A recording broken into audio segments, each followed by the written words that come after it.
Magandang araw po, Bagong Pilipinas at welcome sa ating programang Straight from Team PNP Facebook Live kung saan po inilalapit natin ang kwento ng katapangan, malasakit at tunay na serbisyo ng bawat miyembro ng Philippine National Police. Ako po ang inyong tagapag-ugnay, Police Captain Nomer Macaraig. At samahan niyo po kami sa isa namang edisyon ng ating programang Straight from Team PNP Facebook Live. Una po sa lahat ay nagpapasalamat po tayo sa lahat po ng umaantabay sa programang ito at huwag po sana kayong magsawang suportahan ang lahat ng programa ng PNP. Sa ngalan po ng pamunuan ng Philippine National Police sa pamumuno po ng ating Chief of PNP, Police General Nicolas Torre III at sa liderato ng ating Pangulong Ferdinand Bongbong Marcos Jr., sa Direktor po ng Police Community Relations, Police Major General Roderick Augustus Alba,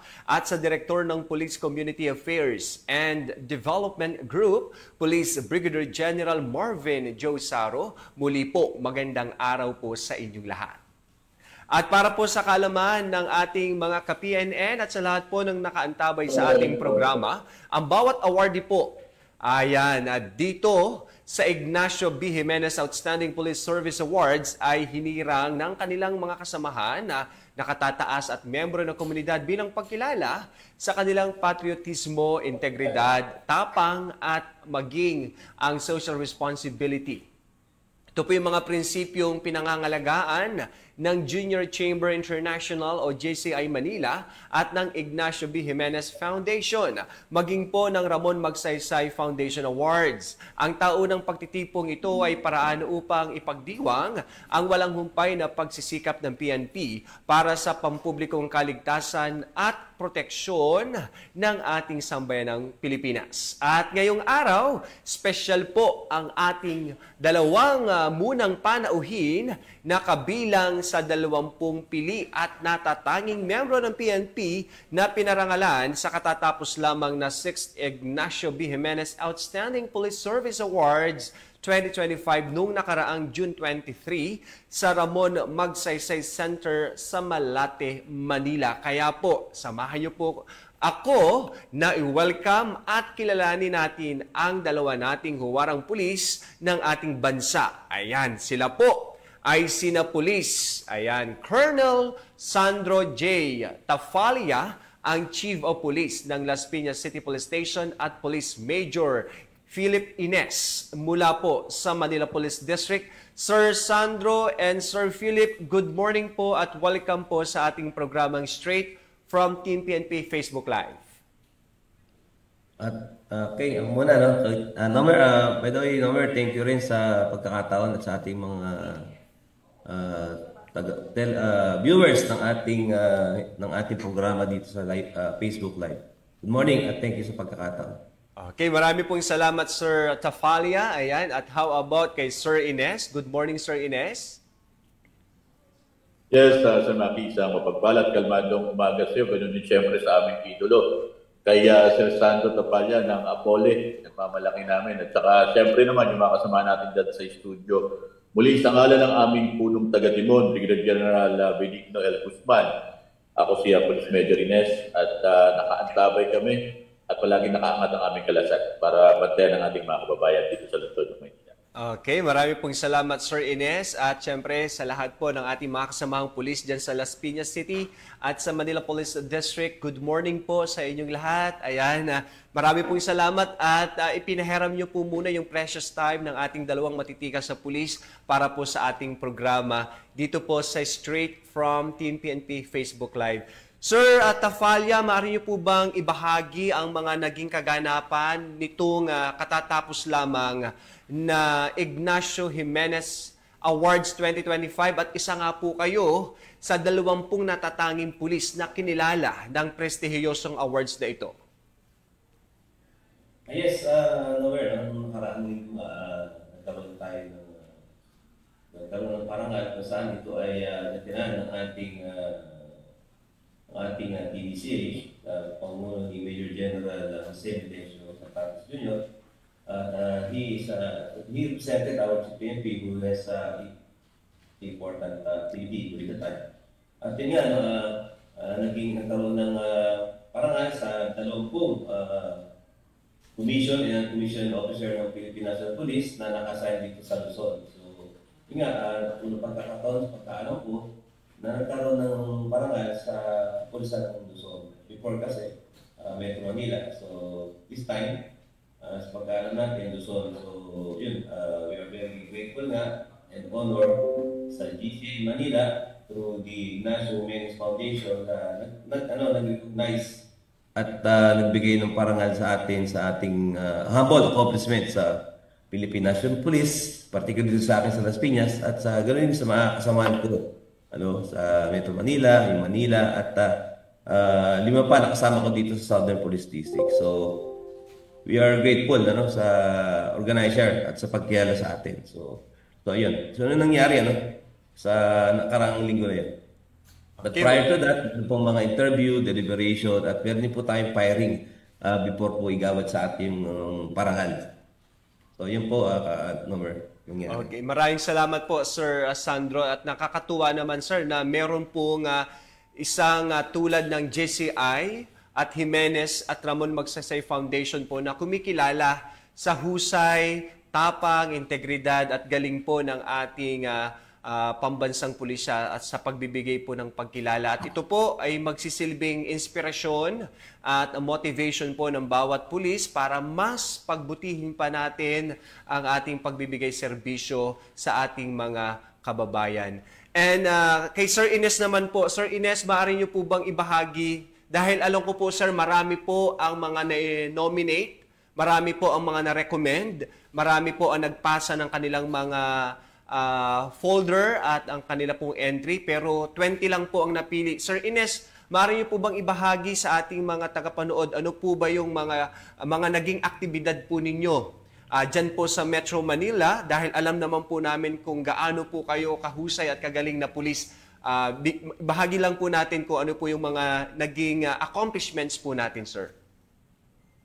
Yes, Romer, nakita nga natin yung pagkilala sa ating nanay, nakakataba ito ng puso. Unang-una, nakakaboost ng moral sa aming sa atin bilang pulis at nakikita natin, na-recognize nitong mga grupo na ito yung mga naigagawa natin.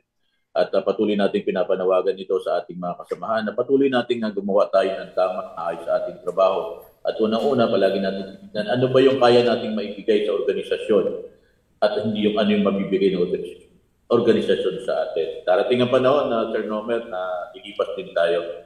At pag dumating yung pagkakataon na yun, makatitig tayo ng diretso sa salamin. Masabi man lang natin, nagawa natin yung parte natin nung nasa servisyo tayo. At pagkitin ko na lang din, syempre sabi ko dito sa Timbulan ng Laya at Diwang Dakila, talagang maraming kaganapan.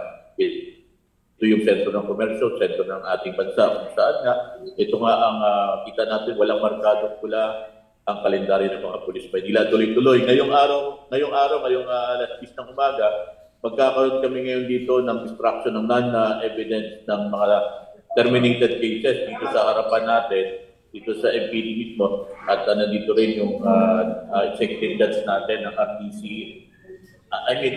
Manila para mag-witness sa gagawin natin. Ayun, talagang busy po palagi yung ating mga kasamahang pulis dyan po sa Manila Police District. At alam po natin at ramdam po talaga natin, sir, ang inyong kabisihan ngayon. Dahil na-monitor din natin sa social media yung inyo pong tulong at assistance sa buong local government unit po ng Manila sa pagsasaayos po ng ilang pong mga lugar po dyan. Kaya saludo po kami sa husay at galing ng ating mga pulis dyan po sa Manila Police District at sa lahat na po.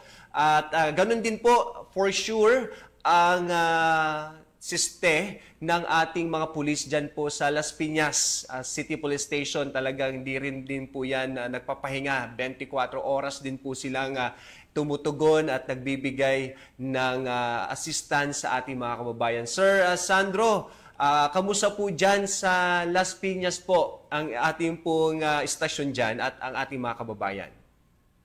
Yes, again, sa Las Piñas naman, alam naman natin, dito sa southern part ng Metro Manila, lalo Las Piñas, kung saan kami ay within the boundary of Cavite, kami po yung bandang dulo na, ay still kami isa sa pinaka medyo tahimik na syudad dito sa Southern Manila. At kasi nga, dahil na rin po sa mga programa pinapatupad ng ating Southern Police District, of course, align ito sa utos ng ating Chief PNP. Lalo na ngayon, kung saan ang ating police ay mas lalo naging alerto, no? Nasa kalsada sila at sila is strategically positioned to respond to any eventuality. Kaya naman, nami-maintain natin yung peace and order dito sa Las Piñas. At yun nga, at isa pa rin, no? Dahil sa nakaraang eleksyon, nag-iisap sa mga peaceful election dito. So yun, so masasabi natin Las Piñas ay nasusustain natin yung maintenance ng peace and order dito. Of course, sa tulong na rin natin ng LGU at ating mga stakeholders, no? Dito sa Las Piñas. Okay, marami pong salamat at yan po ay isa rin po sa inyong tugon sa tagubilin ng ating mahal na Chief PNP Police General Nicolas D. Torre III, yung pong kanyang program trust, yung mabilis na pagbibigay serbisyo sa ating mga kababayan. And speaking of award, ito sir, itong ating Ignacio B. Jimenez Award. At alam ko sir, ay hindi lang ito yung mga award na na-receive po ninyo kay Sir Ines at kay Sir Sandro. Napakadami pong mga award ang inyo pong na-receive. Sir, matanong ko lang po, bilang isang alagad ng batas, para rin po sa kabatiran ng ating mga kababayan, ano po ba yung mga nagsisilbing inspirasyon ninyo para magpatuloy po at magbigay serbisyo at ehemplo sa ating mga kasamahang pulis? Unahin ko po si Sir Sandro. Yan, tama ka, no? Ito pong JCI Manila Awards, through Ignacio Jimenez Foundation.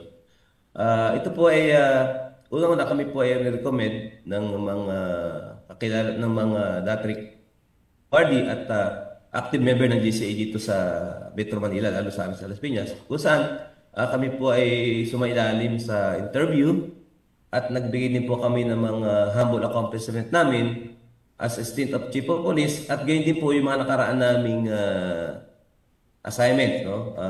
Of course, naging pagdating sa accomplishment, nakita rin po nila na ang Las Piñas City ay marami rin po siyang accomplishment at isa rin po kami sa pinakamababa na index crime during the previous year at saka yung current year. So aside from those accomplishment, no, nabanggit mo kung ano yung aming naging susi dito. Ako naman, sabi ko lagi, wala akong bagong programa.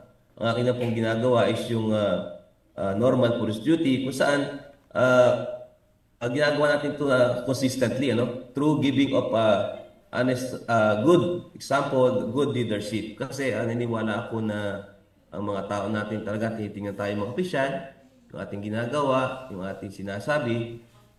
Yun, nag-inspired ako sa kanila at binibigay ko sa kanila yung aking lahat ng support. When you say support, gaya sabi natin sa PNP, yung moral and welfare. So, bigyan natin yung mga kailangan nila, logistic,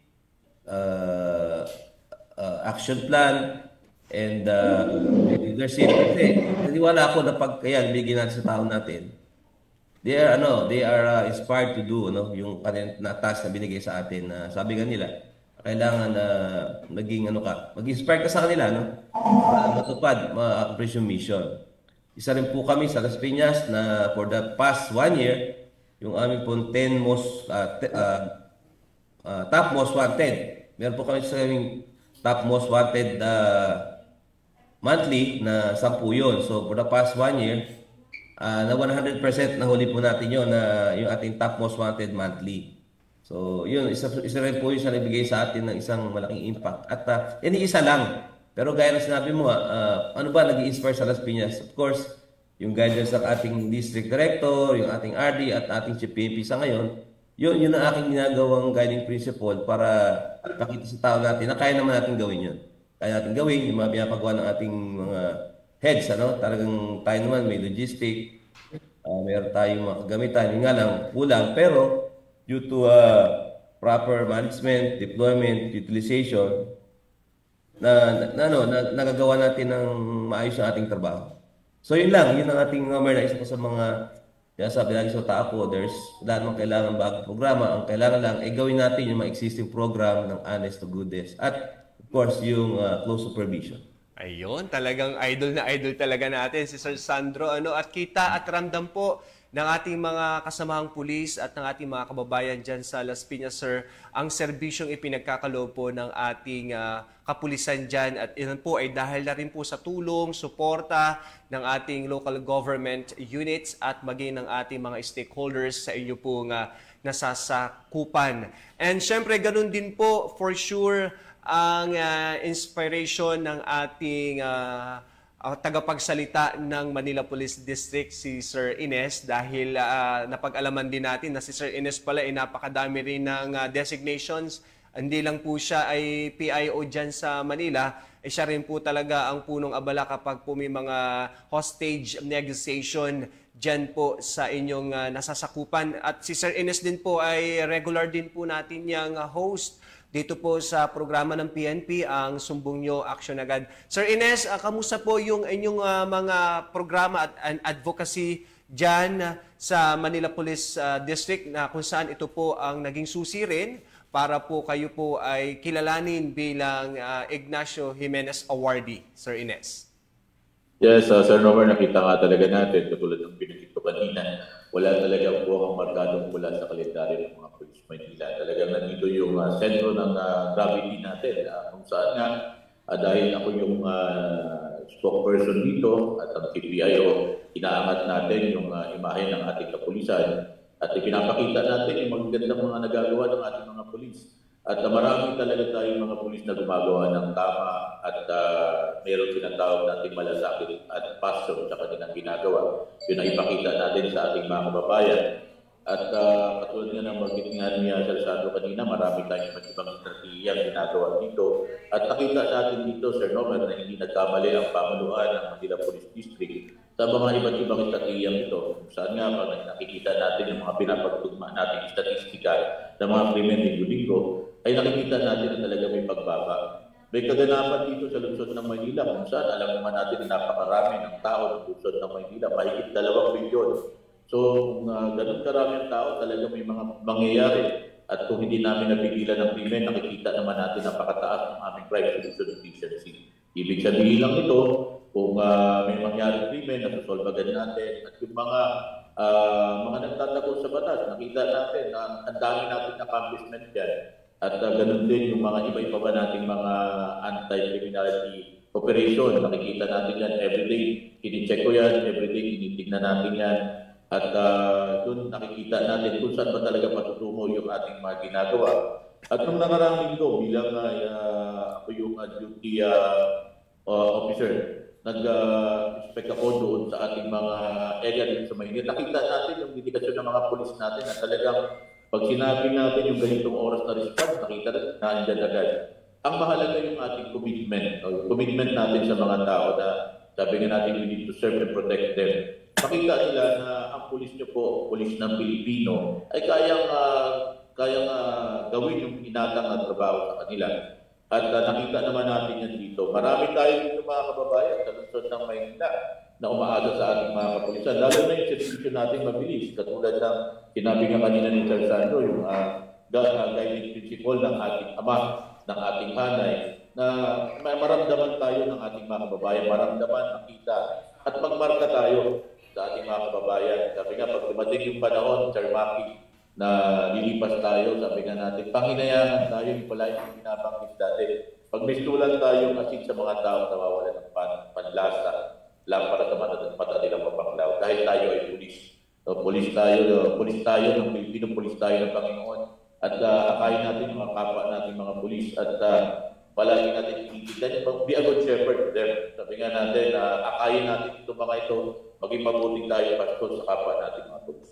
Ayun, talagang well said po, Sir Ines. At kita naman po at ramdam po natin talaga yung dedikasyon at commitment ng bawat isang pulis dyan din po sa Manila. At alam po natin, isa yun po sa pinaka-busy na area sa atin. Hindi lang po dito sa Metro Manila, I should say, sa buong Pilipinas. Dahil, sabi nyo nga, Sir, milyon-milyon ang tao po dyan araw-araw. Kaya po nangangailangan talaga yan ng serbisyo ng ating PNP, lalo na po sa pag-maintain ng peace and order, pagbabantay at pagtugon sa anumang pong police assistance na kinakailangan ng ating mga kababayan.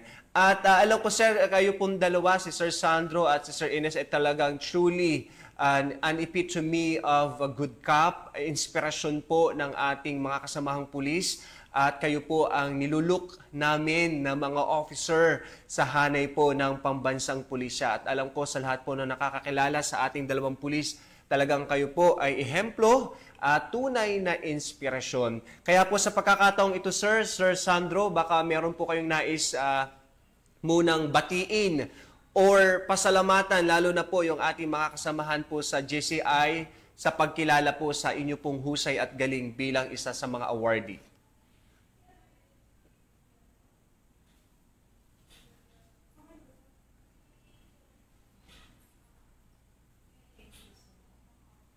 Okay, yes, Nomer. Of course, samantalahin ko na rin, no? Bago lahat, bago magpasalamat, so sana gusto kong pabalitin sa JCI at sa ating Ignacio B. Jimenez Foundation yung pasalamat namin, no? Itong award na to, ito ay hindi namin ma-accomplish. Ako bilang hepe ako ng Las Piñas sa mga nakaraan unit ko, hindi ko ma-accomplish ito kung ako lang, no? It's a team effort. So I would like to dedicate this award sa aking mga subordinate, sa aking mga opisyal. Simula sa pinakamaliit, pinakamalaki, hindi namin ma-pisto nang wala silang participation sa team effort. Of course, rest assured na sa GCI Manila na it will serve as an inspiration sa amin na gumawa, patuloy pa yung magandang gawain ng Las Piñas Police at as a PNP as a whole, So it will serve as inspiration. At gusto natin pasalamat sa ating mga, of course, sa ating mga senior officers, sa ating District Director, Police Brigadier General Randy Arceo, sa ating Regional Director, Police Major General Anthony Everin, of course, sa ating Chief PNP, na dati rin natin nakasama sa Quezon City Police District, si Police General Nicolas Iloso Torre, at of course, again, sa GCI. Hindi ko na po matanda yung pangalan nila, sa isa, ang dami po nila.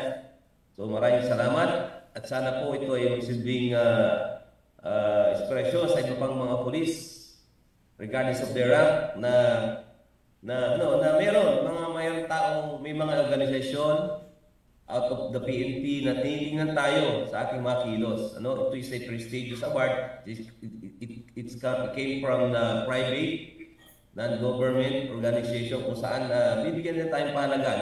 Kaya nakakatawa ng puso dahil itong award na ito ay hindi ito, I'd say not coming from the PNP, is from outside. Ito yung sa tingin ko, isang measurement, parameter na ang PNP ay tatrabaho at ni-recognize ng ganitong independent organization na hindi nadidiktahan ng sino lang.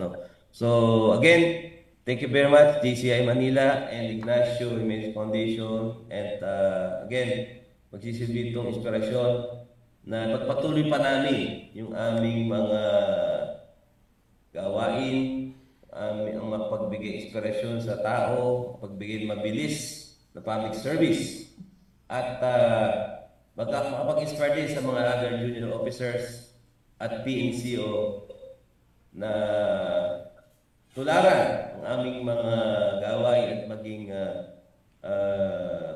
halimbawa kami sa kanila. So yun nga, Robert, at thank you very much. At sa iyo rin, sa pagbibigay ng pagkakataon na kahit pa paano ma-express namin at paano namin nakamit itong awards na to dahil nga doon sa mga nakaraang activity, nakaraang accomplishment mo, not as incumbent pa isang office, but of course mga previous assignments mo rin, ay bigyan din nila ng puntos yun.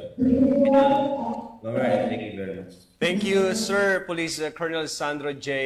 Tafalia, ang Chief of Police ng Las Piñas City Police Station. Sir, marami pa po kaming mga programa. Tulad po nito, i-invite po uli namin kayo para po mas maibahagi pa natin ang inyong pong mga aksyon, aktibidad at programa po dyan sa buong Las Piñas City Police Station. So, invite po namin kayo, sir. Welcome kami. Basta lang yan si Major Philippines. Ayan. Welcome yan. Isa sa ating magaling na police major. Idol namin sa Sandro. And syempre sir, hindi rin po natin tatapusin tong ating programa kung hindi rin po tayo makakarinig ng mensahe, inspiring message mula po sa isa rin po sa ating mga awardee, kay Police Major Philip Ines, ang tagapagsalita ng Manila Police District. Sir Ines? Mr. Tomer, maraming salamat. Unang-una, nagpapasalamat kami sa pamanuan ng KCI sa pagkilala sa mga naiaambag namin sa organisasyon at siyempre sa komunidad. Sabi nga natin, ang mahalaga dito, ma-inspire pa natin yung iba nating kapulisan na gumawa pa at ipakita at ma-recognize na mga katulad ng mga pribadong grupo na ito na yung mga magagandang nagagawa ng ating kapulisan. At nagpapasalamat tayo siyempre sa pamunuan ng Manila Police District, sa ating Regional Director, sa ating Chief PNP. At siyempre, higit sa lahat, sa Panginoon kasi binibigyan pa tayo ng pagkakataon makapagpatuloy sa buhay. At sabi nga natin Sir Nomer, no, yung mga bagay na everyday na pagising natin, ipinagpapasalamat natin. At sabi nga natin, gawin tayong biyaya para sa ating kapwa-pulis, sa mga taong umaasa sa atin. At yun ang palagi natin tinitingnan, ano yung magagawa natin para sa ating mga kababayan. At ano yung maiaambag natin sa ating organisasyon. Para pag dumating ang panahon na kailangan na natin kumaway sa laban at daloy ng buhay, sisiguraduhin natin marami yung aaray sa ating pagkakawalay. Police Major Philip Ines, ang tagapagsalita ng Manila Police District. Ayan po sa ating po mga kababayan, sa ating mga tagapanood. Dalawa pa lang po yan sa 20 natatanging pulis na kinilala ng JCI Manila at tumanggap ng Ignacio Jimenez Awards 2025 Excellence in the Line of Service. At sa susunod pa po nating episode dito sa Straight from Team PNP Facebook Live ay kikilalanin pa rin natin at makakapanayam ang 17 pang awardees. Antabayanan ninyo po ang ating schedule para mas makilala po at ma-share sa ating mga kababayan. Muli po, maraming salamat sa ating dalawang unang panauhin, ang pinakamatitikas nating officers ng PNP, Police Colonel Sandro J. Tafalia, ang Chief of Police ng Las Piñas City Police Station, at kay Police Major Philip Ines, ang tagapagsalita ng Manila Police District. Thank you so much, sir. Alam ko po kung gaano kayo kabisi sa mga oras na to, pero nabigyan niyo po kami ng inyong oras at pagkakataon. Ganon din po ang aming pasasalamat sa JCI Manila, kay President John Adrian Padernos, VP for Community Affairs, Dizon Wok, kay Direct for Special Projects, Sir Joshua Ruben Aragon, at sa ating pong mga naging panauhin, nung time po na nagkaroon tayo ng awarding ceremony dyan po sa Ramon Magsaysay Center, kina DALG ASEC Huwabili Rasio, kay DALG ASEC Elizabeth Lopez De Leon, kay na Sir siyempre sa line po ng PNP, kina Police Lieutenant General Nartates, kay Police Major General represented by Police Brigadier General Parenya, at kay Police Brigadier General Sauron ng DPCR at ng PKG, at kay Sir Police Major General ating Chinayog, ang ating DPRM. Thank you po so much sa inyo po. Kay Sir Marleo, maraming salamat po, at sa buong pamunuan ng Ramon Magsaysay Foundation Awards, JCI Ignacio. Thank you so much po. Ito pong pagkilalang ito ay patunay lamang po at magsisilbing inspirasyon at motivation sa bawat isang pulis. Alam ko po na yung 20 ay yan po ay ilan lamang sa napakaraming magagaling, mahuhusay at dekalidad na pulis ng ating pambansang Pilipinas, ang ating mga miyembro ng Philippine National Police. At siyempre, at ito po ay pasasalamat natin sa ating pong may kapal at meron pong isang organization tulad po ng JCI at ng Ramon Magsaysay at ng ating Ignacio Jimenez na kumikilala sa husay galing ng ating mga miyembro ng PNP. At ito po ay siyempre dahil sa mas pinalawak at mas pinabilis na responde service ng ating PNP. At bilang bahagi po ng ating emergency response system, muli naming ipinapaalala ang panawagan ng ating Chief of PNP Police General Nicolas Torre III na huwag nyo nang hanapin ang mga pulis sa mga presinto sapagkat sila ay nasa inyo ng mga telepono. Dial 911, darating sila sa loob ng 5 minuto. Ang 911 po ay bukas 24/7. Maaari pong tawagan kahit walang load at handang tumugon sa anumang uri ng emergency. Ipagbigay alam sa inyong pamilya, kaibigan at komunidad sa panahon ng pangangailangan. 911 ang inyong katuwang. Muli po maraming salamat muli sa ating dalawang panauhin kay Sir Tafalla at kay Sir Ines. At mula po dito sa tanggapan ng tagapag-ugnay ng Pambansang Pulisya, sa ngalan po ng aming Director, Police Brigadier General Marvin Josaro, ako po ang inyong tagapag-ugnay Police Captain Nomer Macaraig at magkita-kita tayong muli para po sa susunod na kwentuhan, talakayan at napapanong impormasyon.